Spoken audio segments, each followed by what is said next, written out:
Come on in, sir. Well, hi, everybody. My name's Sheldon. I'm an alcoholic, and it's a pleasure to be invited here. I have to admit, having sat through the introduction and all the beginning stuff of the meeting, I'm a little intimidated. I feel like I am preaching to the choir.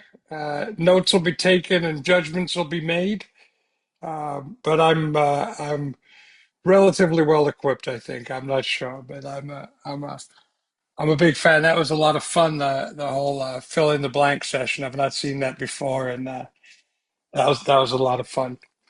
So I want to talk for a few minutes, not for very long, about my exploits drinking.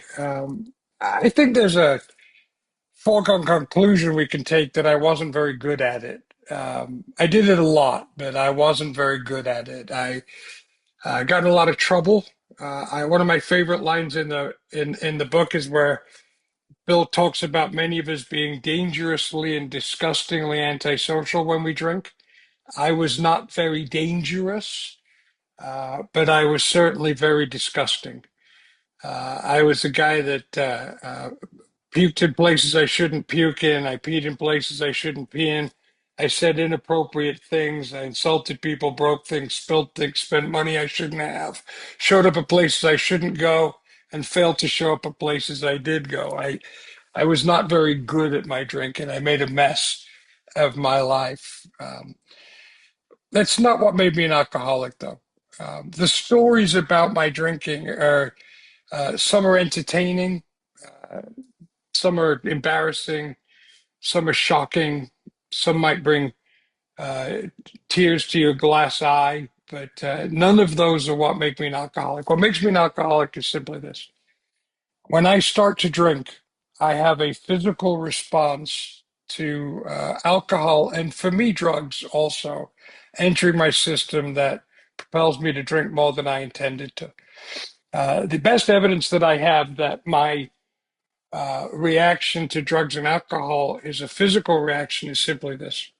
If I was drinking, as the big book says, to escape, if I was in full flight from reality, if I was drinking to overcome some kind of a nervous twitch, here's what would happen is I would drink two or three drinks, maybe four. I would get to that place where I feel the freedom. You know, that place that I was much better at hitting when I was 16, 17, 18, and I didn't seem to hit it much later in my drink, and I would blow right by it, but I would hit that place of relief and I would stop. Now, I might go on a 3 or 4 day runner, but I would stop at that feeling of three or four or five or wherever that sweet spot is for me. And then as that wore off, I might have another drink or two to get back to that place of freedom. Because what I'm doing is I'm escaping my emotional situation. But that's not what happens to me. I get to that place of freedom and I have another one and another one and another one. And I drink to embarrassment. I drink to pass out. I drink to mess. There is something physical that happens in me that makes me miss the mark of freedom. So there's something that happens in my body, and I don't know what it is. I mean, I've heard the acetone explanation. To me, maybe that's true, maybe it isn't. But I have that reaction not just to alcohol. And I don't want to upset anybody. I'm an alcoholic. It's the only disease I have. But I have that reaction to anything that changes the way that I feel in my brain. I have that reaction to all kinds of substances. And acetone isn't in all of them. So I don't know how to explain it. And I don't care what the explanation is. I have in my life absolute evidence from my experience that whenever I put anything inside my body that changes the way I feel, I take it to excess. I take it beyond the place of reasonableness. And to me, this is evidence of my physical allergy. This is evidence of the phenomenon of craving that creates a situation in me where I drink above and beyond where is reasonable. Now, if that was all that was wrong with me, I could go to treatment maybe more than once. I might have to go a couple of times, but at some point, someone would sit with me and say, Sheldon, let's look at your experience. It seems to us that you're not really able to drink successfully.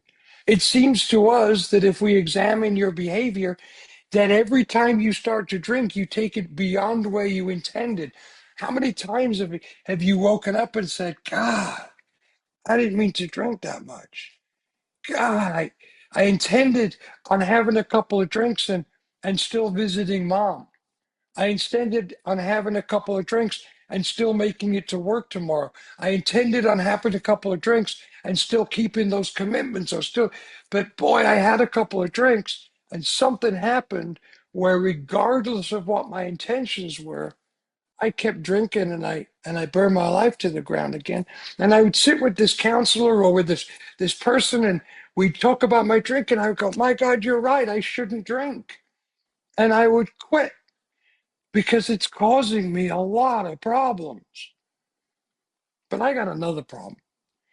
My other problem is what's described in the doctor's opinion so well, is that in a state of abstinence, with no drugs or alcohol in my system, I start to feel a certain way. That in a state of abstinence, I start to feel, well, the book calls it restless, irritable, and discontented. And those words certainly are accurate, but boy, it feels a little bit more intense to me. I start to feel squirmy. I start to feel anxious. I start to feel irritated. I start to feel this sense of dread. It's like the color runs out of the world, and I'm looking through black and white goggles, and it's a sense of grayness. It's a feeling of doom. It's a feeling of boredom. It's a feeling of uncomfortability. It's a feeling of anxious apartness. I mean, there's a million words to describe it, but in a state of abstinence, I just don't feel right. In a state of abstinence, I feel like there's something wrong. And my brain starts to tell me stories. It starts to tell me things like, Sheldon, you've been sober for a while now. You've been sober for 3 days. I mean, who does that? You you deserve a little relief. And boy, I know last time you burned your life to the ground, but my God, you know better now. You've learned now. Uh, you just you deserve the ability to breathe a little.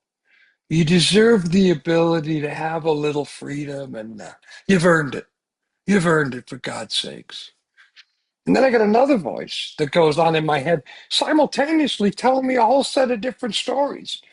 It tells me the story of you're a piece of crap. You've always been a piece of crap. Nobody cares about you anyway. You may as well take a drink. Take a drink, for God's sakes. You deserve it. You're worthless. You're not going to quit. You've tried before. And then there's the good old one that just runs constantly. Have a drink, have a drink, have a drink, have a drink, have a drink, have a drink. You deserve it. Have a drink. And I got all this stuff going on inside me. And I don't know how to explain it to anybody. I don't know how you go to a meeting of Alcoholics Anonymous and somebody says, how you doing? And you say, well, to be honest, I'm a little insecure, feel slightly kind of, out of place, feel like a piece of crap. I feel like, I don't measure up. I know you're only talking to me because your sponsor said you should. I don't know how to say any of that. So I say, I'm fine. I'm fine. How are you? Fine. I'm fine. You're fine. Fine. We're fine.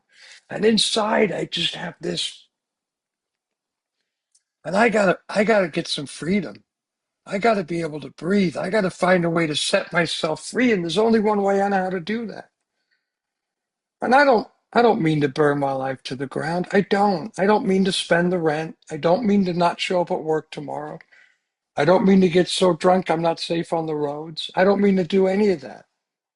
I get a plan, and it's a good plan. And here's my plan. I'm going to have one, maybe two, three at the most, no more than four. I'm just going to have enough to get that sense of freedom, and then I'm going to shut it down. And I go out to execute the plan. And it's a good plan if I don't have that first thing I talked about, that physical reaction.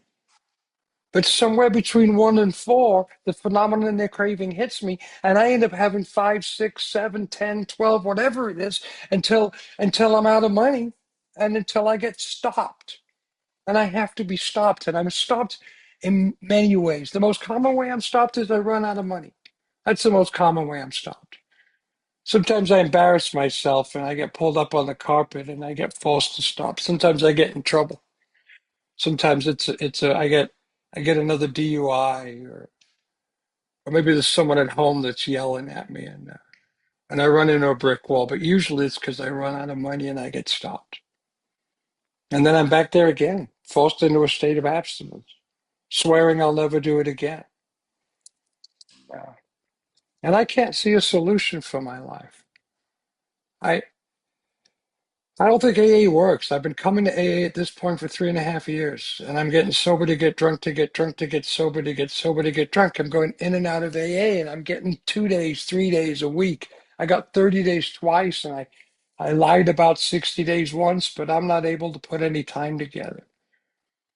And 3.5 years of circling this alcoholic drain. And I don't see any good news in AA, if I'm honest with you. I really don't. I don't know what you offer.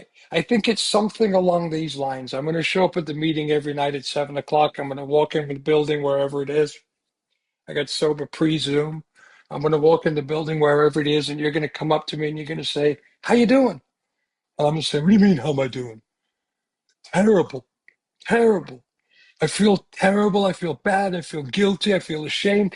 I feel like nobody likes me. I feel like I've got no hope or no future. My life is horrible, but I'm sober. How are you? And you're going to say, about the same. Well, high five and say, see you tomorrow. And this is what I think my life is going to be like. I think Alcoholics Anonymous is punishment for my drinking. That's what I think my life is going to look like. And I don't know how to do anything. I don't know how to exist. It's a great line in the doctor's opinion.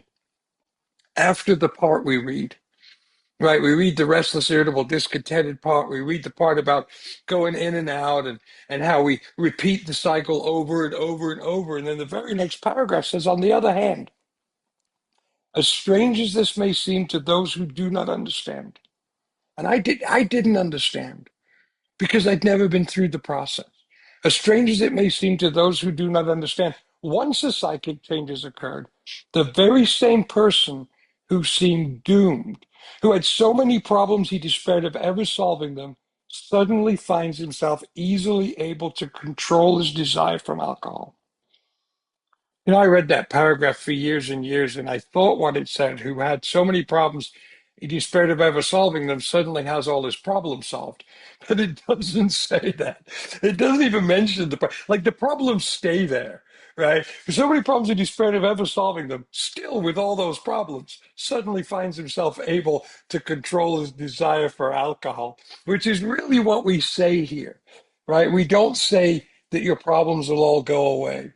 My problems, I'm 28 years sober. I've had problem-free periods of sobriety, and I have had heavily problem-laden periods of sobriety. I'm in an interesting situation now for which I have no idea what the future lays, but I'm going to be able to stay sober regardless of how it unrolls, because that's the gift here. And then it goes on to say the only effort necessary being is required to follow a few simple rules. And I, like you, have always interpreted that as being the steps.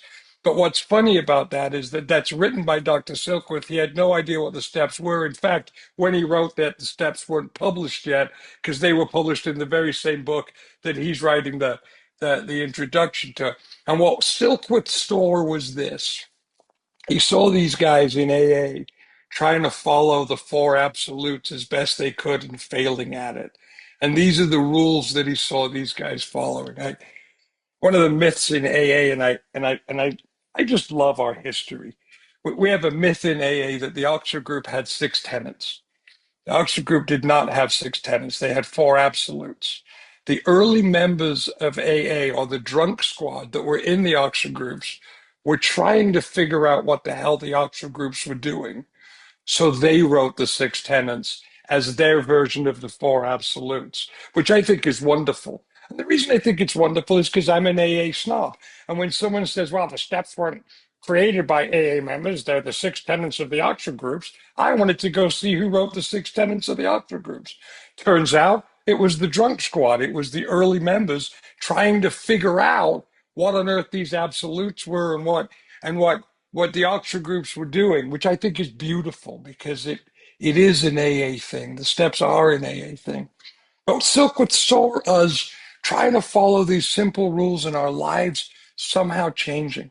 But the reason I love that paragraph so much is because it says, as strange as it may seem to those who do not understand. And for 3.5 years, I thought I understood AA. For 3.5 years, I thought it was just going to meetings. For 3.5 years, I thought it was just talking to people after the meeting and going to coffee. For 3.5 years, I thought that Alcoholics Anonymous was just this place that a guy like me went to sit for an hour to get relief from whatever was going on in me. But it isn't. Alcoholics Anonymous is part of that. I I don't subscribe to people that disavow the fellowship. I think the funniest thing that you'll ever hear is somebody saying bad things about meetings, because when you hear them saying it, they're usually in a meeting. And fellowship is one of the three sides of the triangle. I've had some terrible times in AA, and it's never been the steps that helped me survive those terrible times, although there was inventory to write and steps to do. And it's never been service work that carried me through, although there were detoxes, jails, and treatment centers that I was required to visit as part of my program. But at my darkest times, curled up on my living room floor with tears in my eyes, because I just cheated on my wife and blew up my 20-year marriage, or when my health was bad and I'd had the stroke and the seizure, and I didn't know if I was going to walk again. It was the members of Alcoholics Anonymous and the Fellowship of Alcoholics Anonymous that scooped me up and carried me through those dark times and other dark times. Our triangle is an equilateral triangle, right? I know that's a long word, but it means that each side of the triangle is of equal length. And you should have fellowship as strong as your big book program, as strong as your service program, because it's not a, here's another big word, isosceles triangle, where the fellowship is a tiny little line and the big book is a really long line and the fellowship's almost as long as the big book line, or the service is almost as long as the big book line, but not quite as long. And you've got this weird shaped triangle. It's not. It's an equilateral triangle. All three sides working together to support a guy like me and carry me through the dark times. What does my journey through the steps look like, and what does it look like now? And I've been on this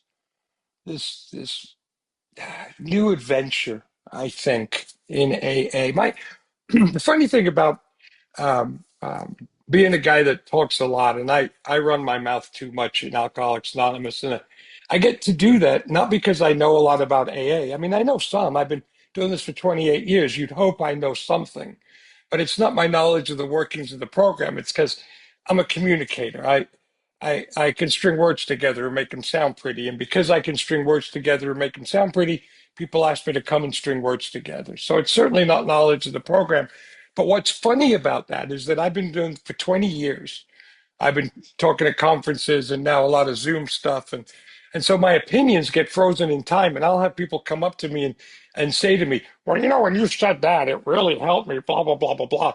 And I'll think to myself, "My God, did I say that? I don't even agree with that anymore, because my program is fluid, right?" So I'm at this place in my program now that I'm really passionately in love with, which I probably will think I'm an idiot in a few years, which is interesting, right? I think, do you remember when you were 1 year sober, those of you that are sober a while, and you'd turn one and you'd go, "My God, I'm so glad I'm 1 year sober now. I remember when I was 90 days, I was so stupid." And then the same guy turns two and he goes, "Oh my God, I'm so glad I'm 2 years sober now. When I was one, I was an idiot." And then you turn five and you go, "Oh my God, I'm 5 years sober and now I'm starting to get it. I was so." I think that the cure for being 28 years sober, which I am now, will be turning 29, which I will next week. And then I'll look back and go, "My God, when I was 28, I was such a moron. But thank God I'm 29 now. The real recovery can begin." Right. So I have this vision currently, which is likely to change. But when I first went through the steps, step one was easy for me. There wasn't much to write. There wasn't much to do because I burned my life to the ground so many times. It's really simple. We overcomplicate things an awful lot in AA. If your sponsor tells you to write step one, your sponsor is correct. I am simply the entertainment on a Sunday afternoon or evening Zoom meeting, and I'm certainly not smarter than your sponsor. But for me, we overcomplicate things, and we ask the question: Are you powerless over alcohol? What does that mean? Well, did you want to quit and you've not been able to? Did you did you really mean it this time and you drank again? I mean, do you not want to live like you're living and you're living like you're living? Does it seem like you don't have the choice over whether or not you drink? And boy, for 3.5 years, I've been trying not to drink. It was pretty obvious that I was powerless over alcohol. Is your life unmanageable? And again, for me, only for me, we overcomplicate this question. This is a newcomer question. This is not a I'm sober 5, 10, 15, 20, 28-year question. The question of unmanageability and long-term sobriety, for me, is a step 6 and 7 question. In step one, it is, are you living a life that is acceptable to you? Or has your powerlessness over alcohol caused problems in your life that makes your life seem unmanageable? Does it seem like the person managing your life, making decisions, making day-to-day decisions, should probably be fired? Does it seem like it's a mess? It's a step one question. And for me, the answer was yes.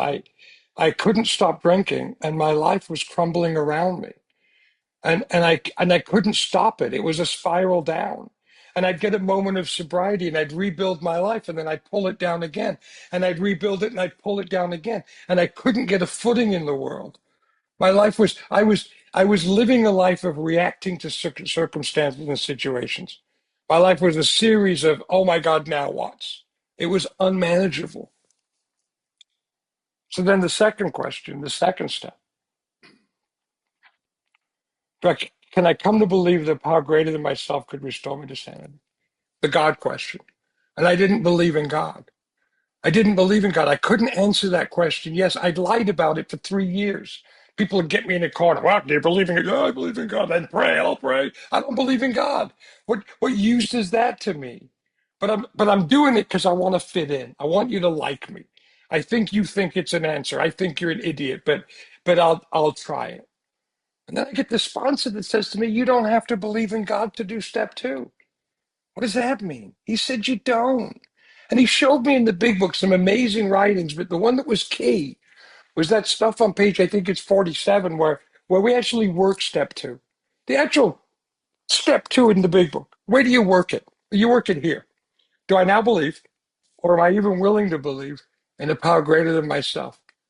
Do I now believe? No, I don't. That's okay. You don't have to believe in God to do step two.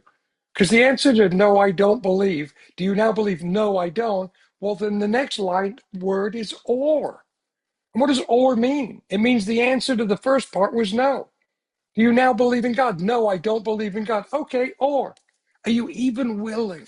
Even like it's a small amount. Are you even willing? Are you even willing to believe in a power greater than yourself? Am I even, what does that mean? Are you willing to believe that maybe, just maybe, there might be a God? Are you willing to not shut the door on God? Are you willing to be open to the idea that if we work the steps, you might find him? Are you open to taking the journey, what I like to call the world's greatest snipe hunt? Are you willing to come look for something you don't believe you'll find? And if you can say yes to that, if you're willing to take the chance and go looking for the power, as soon as a man says that he is willing or is even willing to believe in a power greater than himself, we emphatically ensure him is on his way. Done. Step two in the bag. This is not complicated. We move forwards emphatically with excitement, with exuberance. Are you willing? Now, what? So, in early times in AA, here's another one of my late recent thoughts. Early in AA, they told me step two was like this: come, show up, come, sit in the meetings, come. And if you come and you sit in the meetings, maybe your head will clear a little and you'll come too. And you'll come and you'll come too. And you'll be in the meeting and you'll wake up and maybe you'll pop, your head will pop out of your butt and you'll come to. Come to. And then once you come to, maybe you'll look around and you'll go, well, they're believing and it's working for them, and they're believing it's working for me. And maybe if I believe, it'll work for me. And you'll come and then you'll come to and then you'll come to believe. And I like that if you're brand new. I do. But it's osmosis. And we don't get AA through osmosis. And my recent thought is maybe step two is an action. Maybe it's a call to action. Maybe what they're saying there is that my purpose in showing up at AA is to look for God. Why are you here? I have come to believe that I am looking, hoping to see. That much like if I stop at the grocery store for eggs and the guy comes up to me and says, "What are you doing here?" And I will say, "I have come for the eggs." Why are you in AA? I am looking for God. I have come to believe. Step three. What am I going to do with step three? I don't really believe in God. You want me to turn my will and my life over to the care of a God I don't believe in? My sponsor said yes. Will that make me a hypocrite? Yes, it will. But Sheldon, you have a lot of problems. Hypocrite's low on the list. It's not going to kill you. Let's not worry about that now. We'll get to hypocrite later. Here's what I want you to do. And here's where, for me, this thing we say in AA, act as if, comes from. We don't mean act as if everything's okay. That's what it talks about the boy whistling in the wind, right? Whistling in the dark. We don't mean pretend it's okay. We don't mean lie to us and say, "Oh, I'm fine. Happy, joyous, and free." We don't mean that. We mean this. We mean act as if God exists. We know you don't believe, but take the actions of a man that does believe and see if your life gets better. Act as if there's a power behind you greater than any problem in front of you. Act as if AA works. Pretend you believe in AA. And let's see what happens. Let's watch your life. As you're pretending you believe in God, let's watch and see if your life gets better. If it does, we've proved the existence. If it doesn't, they're still selling liquor.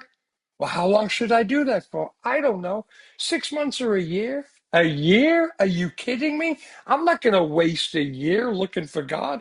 I don't blame you. But if we look at the last 12 months of your life, what have you accomplished?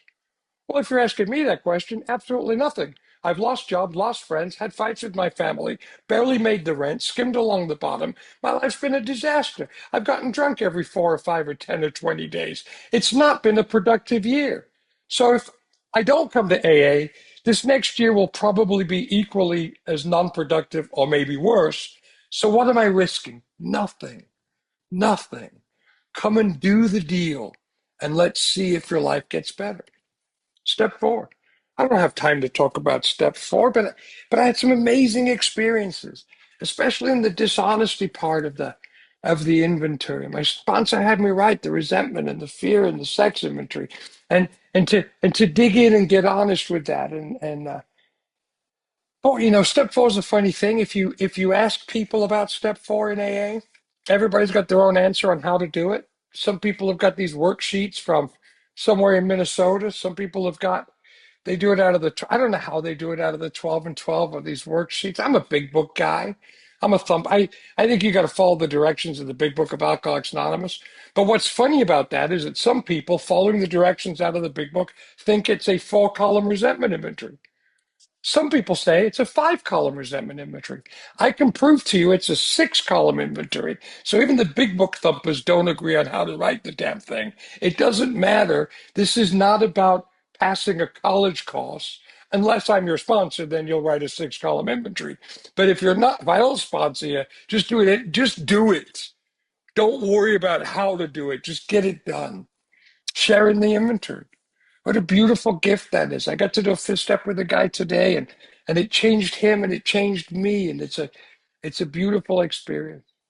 6 and 7, nobody understands 6 and 7. Don't worry about 6 and 7. They're the flyover steps. And Bill wrote so little about them in the big book they can't have been important. So we get right into 8 and 9, and we stop making those amends, and we rejoin society, and we become. They told me that you're going to buy your self-respect and your self-esteem back the same way you spent it, one nickel and a dime at a time. One nickel and a dime at a time. And I got to do that. I got to go through that process. And now I can look myself in the mirror. And I feel like I have rejoined society. 10 and 11, very confusing steps. Half the people in AA think they're doing 10 when they're really doing 11. Uh, but again, it doesn't matter, right? Some people, when I say that, go, huh? Right? And other people go, that's right. And I will tell you, the hot people, don't worry about it. It's just semantics. It's words. This is about just taking the action and search. We're looking for God. We're not looking for a gold star. The people that went, that's right. You're like me. You're spiritually arrogant. You love to know stuff other people doesn't know because it makes you feel like somehow we're more connected and better. And who gives a damn? We're on the world's biggest snipe hunt looking for God. And step 12. That's the magic, isn't it? That's when I really get free, right? When I really get free. As the poet says that uh, maybe 10 of them, maybe one of them, maybe two of them, whose hand I'm supposed to put on the hand on the door that only opens to their touch. I have no idea what time I started, by the way. I don't want to go too long. You, Oh, you I see the timer now. No, I see it. Okay, we're good. Thank you. You guys are very organized. I should have known better after that introduction that you guys would not have a timer on the screen. Wonderful. It's just another thing on the screen for me to ignore. No, I'm kidding. I'm kidding. I'm kidding. So I go through this process and I get some freedom. But I'll tell you what happens next. I'm about a year and a half or 2 years sober, and my life is falling apart. I think I'm getting worse, to be honest. I do. I think I'm getting sicker. I'm going to my sponsor with things like, I did it again, man. I did it again. I blew up at my boss again. I did it again. I'm fighting with her about the same stuff again. I'm sitting in the meeting and I'm in judgment of everything everybody shares. And I'm separating myself in Alcoholics Anonymous. And this is like after I've gone to him and complained about everything, and we've talked about it, we've done inventory, we've done a little 10 step or a mini 4 step, if you like. We've done and I'm looking at him like, oh my God, are you kidding me? Are you kidding me? Selfishness. I want everyone to do what I tell them to do because I think I know better. And I'm afraid that you're going to take from me stuff I've already got, or I'm not going to get stuff I want. And I'm dishonest. And I'm not stealing from anybody, but here's where I'm the most dishonest. I get 10% of the information and I make up the rest. I know things I don't know. I have information I don't have. I will tell you stories about people and events that I wasn't there for. I'll say things like, well, I know what they were thinking. You know what they meant by that. I'm a liar. I invent all of the information that I don't have. And I don't need much information. What I really need to know is how I feel emotionally. And once I figure out how I feel emotionally, I'll write a story that fits my emotions. So my emotions become justified. And then I create it. And then I will tell you it's the truth. One of the craziest phrases in the English language. Well, I don't know what your truth is. I just want to share my truth. As if there are two truths. I mean, I'm that insane that I think there are two and three truths. But there are when you're making up the truth, when you're inventing it based on minimal information and writing a story that makes it fit. So I go to my sponsor and I tell him I think I'm getting worse. And then I have a crisis day.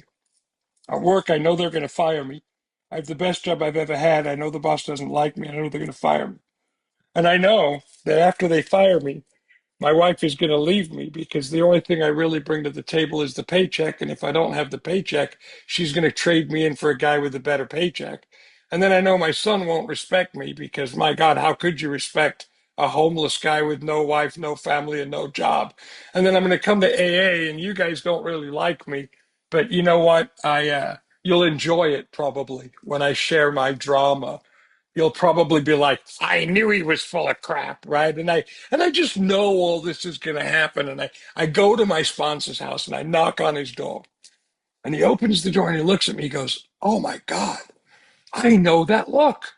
That's the Sheldon can't manage his own life look. Come inside. And we talk. And he says, Guys, Sheldon, you have a step 6 problem. I go, what are you talking about? I've done step 6. We did it here in your living room, somewhere between 5 and 8. What are you talking about? He started laughing. He goes, what do you mean you've done step six? He said, the story of my sobriety is step one. The story of my serenity is step 6 and 7. The story of my peace, my happiness, my ability to face problems and troubles and difficulties is my step 6. And we talked about it, and he was right. Because here's what I think we really do here. And again, this is just my current view, which may be wrong, and I'll probably disagree with later. So please don't take it too seriously. But I think everything we do in Alcoholics Anonymous is about 6 and 7. I think it's the whole program. Why didn't Bill write much about 6 and 7? I think he wrote an entire book about 6 and 7. There wasn't much more to say. How do you expand on everything we talk about? I think it's step one. We say that I have a drinking problem and my life is unmanageable. And I'm uncomfortable when I don't drink because of my emotional reaction to the way life is. Because I haven't had a step 6 or 7 experience. My character defects, my natural reactions drive me into a state of insanity where it forces me to drink again. In step 2, we say we come to believe in a power greater than ourselves that can relieve me of the insanity of my character defects, my emotional reaction, my squirmy anxiety, all of those things I feel when I'm in a state of abstinence. I come to believe there might be a power here that can help me have a step 6 experience.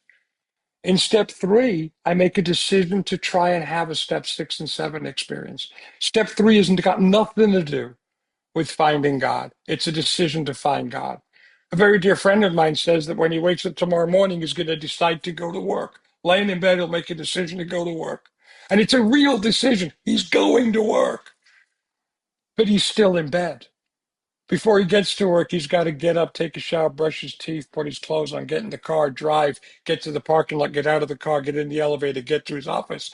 When he does his third step decision to go to work, he ain't at work. And all we're doing in step 3 is deciding that we're going to take the action and do the activity to try and have a 6 and 7 experience. In step 4, I write a list of what my life looks like with no 6 or 7 experience. In step 5, I share what my life looks like with no 6 or 7 experience. In 8, I make a list of all the mistakes I've made and the damage I've done and the amends I'm willing to make from not having a 6 or 7 experience. In 9, I start to clean up the wreckage. In 10 and 11, I make sure I'm still having a 6 and 7 experience. And in 12, I try to have somebody else have a 6 and 7 experience. So what is a 6 and 7 experience? And I'll tell you, what it feels like to me today is this. Something happens in my life that disturbs me. Now, I know you guys are big book thumpers, but there's that other 12 and 12. I don't read it much either, but it exists. And in the 12 and 12 in step 10, it says this. It's a spiritual axiom that anytime I am disturbed, there is something wrong with me. So I'm disturbed for whatever the reason is. I might be angry or afraid or excited, whatever, I'm disturbed. So I have to ask myself, what is it that's wrong with me that's making me feel disturbed? Therefore, I have to do inventory. Call it 4, call it 10. I don't care what you call it. It's all semantics. We can argue about it. It's exciting and fun where we prove to each other how much we know about AA, but it doesn't matter. We inventory. And if we're honest in the inventory, what we come up with is, regardless of what the other person's doing, and and they're not always right. You know, the book says the world and its people are often quite wrong. They might be screwed up, but putting out of our minds the wrongs others have done, we resolutely look for our own mistakes. What is it in my character defects that's got me fired up? Am I being selfish? Am I afraid that I'm not going to get what I want? Am I being inconsiderate, not caring about their feelings? What is it in me that I'm doing to increase this feeling of disturbed? Sandy Beach used to say, and I loved Sandy. If you got to meet him, he was a very gentle soul. I was blessed to know him. And he said that if you boil AA down to its most simple thing, like put it in 2 sentences, It is that what we do is we spend our lives in any situation that's uncomfortable, looking for who's wrong. Sometimes, usually, often, it's us. Sometimes it's them. If it's us, we apologize. If it's them, we forgive. That's AA.